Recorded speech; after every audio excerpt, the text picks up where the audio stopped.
Мен азыр Кыргыз-Тажик чегарасынын шарттуу чегара тилкесинде турам.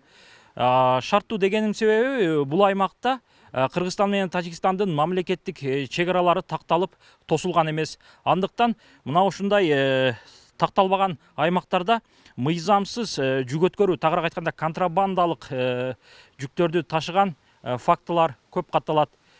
Мисал үчүн мына ушундай лоток чегараны бөлүп турса, ар жагындагы Тажикстандын жарандары бул жактагы Кыргызстандагы жарандар менен ошол контрабандалык жүктөрдү ары бери өткөрүшүп алектенишет.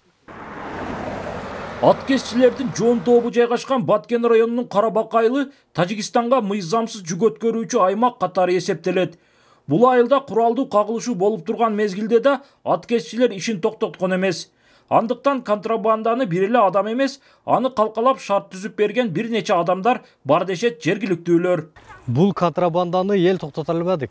Ачыгын эле айтайын, эл токтотобуз деп аракет кылып көрдүк. Биз токтоп бирөөнү урсак же бирөөнүн машинасына зыян келтирсек, биз өзүнүн чөнтөгүбүздөн кайта төлөп берет экенбиз да. Биздин анга ашыкча каражатыбыз дагы жок төлөгөнгөчү.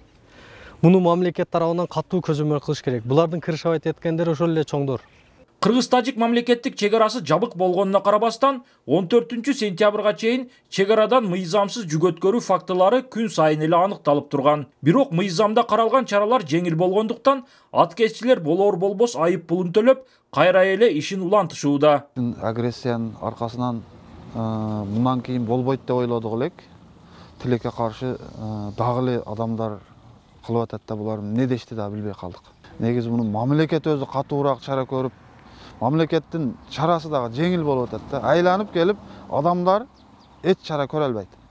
Мыйзам чегиде мыйзамды катуу кылып туруп, чараны катырбаса мындай иштер боло берет окшойт. Өлкөнүн экономикасына оор залакасын тийгизген контрабандага бөгөт коюу багытында буга чейин кылмыш жаза кодексине өзгөртүүлөр киргизилип, жаңы мыйзам күчүнө кирген болчу. Ага ылайык чегарадан мыйзамсыз жүк өткөргөндөргө карата жаза катаалдаган. Ошол окуядан кийин да, окуяга чейин дагы биздин кээ бир жарандардын ушундай жолго барып атканы байкалган. Анан акыркы күндөрдө жаңы ушул контрабанда жанагындай кылмыш кодексине өзгөртүүлөр киргизилген. Бул боюнча ошол кармалган жүктөрдү, транспорт каражаттарынын баарын тиешелүү тергөө амалдары жүргүзүлгөндөн кийин сот органдарына өткөрүлүп берет. Ошол жерден чечим чыгат. Аларды мамлекет тарабына алуу же болбосо кандайдыр бир айып пулдар ошолор гана чечет. Кыргыз-Тажик чегарасындагы акыркы окуялардан кийин Баткен облусунда бир нече аткезчилик фактысы аныкталган. Алардын ичинен резонанс жаратканы Баткенге Тажикстандан мыйзамсыз жол менен кирген 2,750,000 АКШ долларын УКМК кызматкерлери тарабынан аныкталган. Улан Маккамбаев, Адыл Орозалиев, ЛТР, Баткен облусу.